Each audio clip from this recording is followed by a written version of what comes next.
আৰু এই মুহূৰ্তত যেহেতু প্ৰত্যেকগৰাকী লোকে অৱগত হৈছে যে পাকিস্তানে মিথ্যাচাৰৰ আশ্ৰয় লৈছে আৰু ভাৰতক যেনেধৰণে আক্ৰমণ কৰাৰ ষড়যন্ত্ৰ ৰচিছে সেয়া প্ৰায় স্পষ্ট হৈ পৰিছে। বৰ্তমান মুহূৰ্তত যুদ্ধবিৰতি ঘোষণা কৰা হৈছিল, কিন্তু সেই পৰ্যায়ত দেখিবলৈ পোৱা গ'ল যে 4 ঘণ্টাৰ ভিতৰতে যুদ্ধবিৰতি ঘোষণা হোৱাৰ মাত্ৰ 4 ঘণ্টাৰ ভিতৰতেই উলংঘা কৰিলে সেই যুদ্ধবিৰতিৰ নীতি।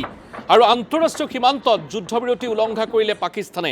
তাৎপৰ্যপূৰ্ণ বিষয় যে এই সময়ছোৱাত ভাৰতে কেনেধৰণে প্ৰত্যাক্ৰমণ কৰিব বা ভাৰতৰ স্থিতি কি হ'ব তাক লৈ বিভিন্ন ধৰণৰ প্ৰশ্ন উত্থাপন হৈ আছে। কিছু সময় পূৰ্বে বৈদেশিক সচিবগৰাকীয়েও সংবাদমেল সম্বোধন কৰিছিল। এনে সময়ছোৱাত যথেষ্ট আচলতে ভাৰতীয় সেনাক কৰ্তৃত্ব প্ৰদান কৰাৰ কথা উল্লেখ কৰিছে। এই মুহূৰ্তত আমি আমাৰ জ্যেষ্ঠ সাংবাদিক প্ৰাঞ্জল প্ৰতিম দাস যিহেতু জম্মুত উপস্থিত আছে, প্ৰথমেই আপোনাক অনুৰোধ জনাম, আপুনি যথেষ্ট সাৱধানতা অৱলম্বন কৰক। সংঘৰ্ষ জৰ্জৰ পৰিস্থিতিত আপুনি পোনপটীয়া সম্প্ৰচাৰ অব্যাহত ৰাখিছে নিজৰ জীৱনকো তুচ্ছ জ্ঞান কৰি। আৰু এই মুহূৰ্তত আপোনাৰ পৰা কিছু আপডেট জানিব বিচাৰিম, যিহেতু বৰ্তমান সময়ছোৱাত জম্মুৰ কাষৰীয়া অঞ্চল বা সেইসমূহ এলেকাত কেনেধৰণৰ পৰিৱেশে বিৰাজ কৰিছে? নিশ্চয়কৈ সমীৰণ, এই মুহূৰ্তত পৰিস্থিতি খুবেই স্পৰ্শকাতৰ। মই পুনৰবাৰ কৈছোঁ, এই মুহূৰ্তত মই বাহিৰৰ পৰা বা জম্মুৰ যি স্থানত আছোঁ কোঠাৰ বাহিৰৰ পৰা পোনপটীয়া সম্প্ৰচাৰত আহিব পৰা নাই, কিয়নো বাহিৰত সম্পূৰ্ণৰূপে ব্লেক আউট। আৰু এই মুহূৰ্তত যি প্ৰশাসনে নিৰ্দেশনা জাৰি কৰিছে যে যিসকল সাধাৰণ মানুহ আছে কোনো যাতে বাহিৰলৈ ওলাই নাহে, যাৰ বিশেষকৈ যিসকল সাধাৰণ মানুহ তেওঁলোকে কোনো কাৰণতেই বাহিৰত যাতে অকাৰণে চলা ফিৰা নকৰে, এই ধৰণৰ নিৰ্দেশনা এই মুহূৰ্তত জাৰি কৰা হৈছে। আৰু কিছু সময় পূৰ্বে যিহেতু আজিৰ দিনটোত বিশেষকৈ গধূলিৰ সময়ত যেতিয়া যুদ্ধবিৰতিৰ খবৰ আহিছিলে সকলোৱে যথেষ্ট আনন্দিত হৈছিল যে দীৰ্ঘদিনীয়া যিটো এটা এক যথেষ্ট টেনশ্যন আছিলে বা যিটো এটা টেন্স ছিটুৱেশ্যন আছিলে তাৰ অৱসান হ'ব বুলি সকলোৱে আশা কৰিছিল। কিন্তু বাস্তৱ ক্ষেত্ৰত পাকিস্তানৰ পৰা কিন্তু সেয়া তেওঁলোকে যি প্ৰতিশ্ৰুতি দিছিল সেই প্ৰতিশ্ৰুতি ৰক্ষা নকৰিলে। বহুকেইটা অঞ্চল শ্ৰীনগৰৰ পৰা আৰম্ভ কৰি আমি বৰ্তমান যি স্থানত আছোঁ জম্মু, তাৰ কিছু নিলগলৈকে তেওঁলোকৰ ড্ৰোন দেখা পোৱা গৈছে। গতিকে তেনে ক্ষেত্ৰত যথেষ্ট স্পৰ্শকাতৰ হৈ পৰিছে এই সময়, আৰু পাকিস্তানে পুনৰবাৰ নিজৰ চৰিত্ৰ উদঙাই দিছে। মই পুনৰবাৰ কৈছোঁ, 22 কিলোমিটাৰ দূৰত ইয়াৰ পৰা মই য'ত বৰ্তমান থিয় হৈ আছোঁ সেই স্থানত RS পুৰা ছেক্টৰ, তাত BSFৰ যি এগৰাকী ইনস্পেক্টৰ আছে তেখেতৰ ইতিমধ্যেই তেখেতে শ্বহীদ বৰণ কৰিছে। মহম্মদ ইমতিয়াজ তেখেতে শ্বহীদ বৰণ কৰিছে। তাত যথেষ্টখিনি চেইলিং হৈছে, গুলীয়াগুলী হৈছে, গোলাবৰ্ষণ হৈছে আৰু আৰ্টিলাৰী ফায়াৰ হৈছে। আৰু ইতিমধ্যেই কিছু সময় পূৰ্বে ভাৰতৰ বৈদেশিক সচিবগৰাকীয়ে স্পষ্টভাৱে এটা কথা উল্লেখ কৰিছে। তেওঁ সংবাদমেলত তেওঁ উল্লেখ কৰিছে, সংবাদ মাধ্যমৰ প্ৰতি তেওঁ যি বিবৃতি দিছে তাত উল্লেখ কৰিছে যে পাকিস্তানে যুদ্ধবিৰতি উলংঘা কৰিছে, কথা ৰখা নাই।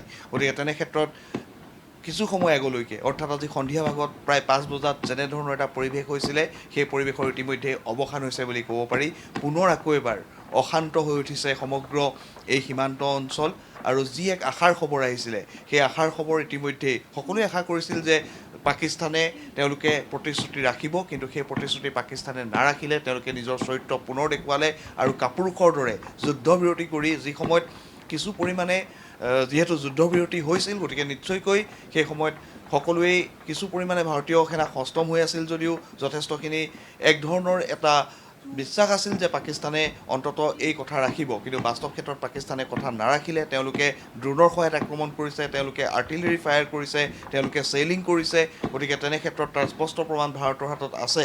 আৰু এই মুহূৰ্তত পৰিস্থিতি সেইকাৰণে যথেষ্টখিনি স্পৰ্শকাতৰ হৈ পৰিছে। আৰু নিশ্চয়কৈ এই যি পৰিস্থিতি বৰ্তমান, যি আজি আমি যদি চাওঁ ডাইৰেক্টৰ অফ মিলিটাৰী অপাৰেশ্যন দুয়োখন দেশৰ তেওঁলোকৰ মাজত যি কথা বতৰা হৈছিলে সেই কথা বতৰাৰ পৰিণতি স্বৰূপে যুদ্ধবিৰতিৰ কথা আহিছিলে, হয়তো সেই সম্পৰ্কত এতিয়া প্ৰশ্নবোধক আহি পৰিছে। ভাৰতে নিশ্চয়কৈ এই মুহূৰ্তত ইতিমধ্যে বৈদেশিক সচিবগৰাকীয়ে কৈছে যে ভাৰতে উত্তৰ দিছে। সঁচাকৈ ভাৰতে এই মুহূৰ্তত প্ৰত্যুত্তৰ পুনৰ সাহস কৰি দিছে, কিন্তু পাকিস্তানে বাৰে বাৰে এনেদৰে তেওঁলোকে কিহৰ বাবে পিছফালৰ পৰা আক্ৰমণ কৰি আছে সেয়া এক ডাঙৰ প্ৰশ্ন। আৰু পাকিস্তানে কথা দিছিল কিন্তু পাকিস্তানে কথা নাৰাখিলে। গতিকে নিশ্চয়কৈ ভাৰতে ইয়াৰ উত্তৰ দিছে বা উত্তৰ দিব।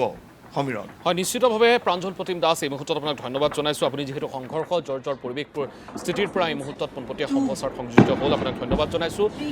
ইতিমধ্যে আমি জনাইছোঁ যে প্ৰতিদিন টাইমৰ দুগৰাকীকৈ সাংবাদিক সেই এলেকাত বৰ্তমান সময়ছোৱাত আছে, যি স্থানত আক্ৰমণ হৈছিল আৰু সেই যিটো বিভীষিকাময় পৰিৱেশ পৰিস্থিতিৰ পৰা তেখেতসকলে পোনপটীয়া সম্প্ৰচাৰ অব্যাহত ৰাখিছে। ইতিমধ্যে প্ৰাঞ্জল প্ৰতিম দাসে এটা কথা উল্লেখ কৰিলে, বৰ্তমান সময়ছোৱাত যিহেতু বাহিৰত ব্লেক আউট হৈ আছে, গতিকে যিসকল সাধাৰণ লোক আছে সেই সাধাৰণ লোকসকলক কিন্তু বাহিৰলৈ যোৱাত এতিয়া বাধা প্ৰদান কৰিছে বা নিৰ্দেশ প্ৰদান কৰিছে। গতিকে তেনেস্থলত যিসকল সাধাৰণ জনতা আছে সেইসকলে কোনো কাৰণত বাহিৰলৈ যাব পৰা নাই, কেৱল ভাৰতীয় সেনাৰ লোকসকলেহে বৰ্তমান সময়ছোৱাত বাহিৰত আছে আৰু এক প্ৰকাৰ যুদ্ধ সদৃশ যিটো পৰিৱেশ পৰিস্থিতি সেই এলেকাসমূহত কিন্তু বৰ্তমানো বিৰাজমান হৈ আছে। ইয়াৰ জৰিয়তে এটা কথা প্ৰায় স্পষ্ট হৈ পৰিছে যে পৰিস্থিতি কিন্তু অনাগত সময়ছোৱাতো কিছু বিষম হ'ব পাৰে, অনাগত সময়ছোৱাতো পৰিস্থিতি কিছু বিষম হোৱাৰ ইংগিত বৰ্তমান সময়ছোৱাৰ পৰিৱেশ পৰিস্থিতিয়ে দেখুৱাইছে।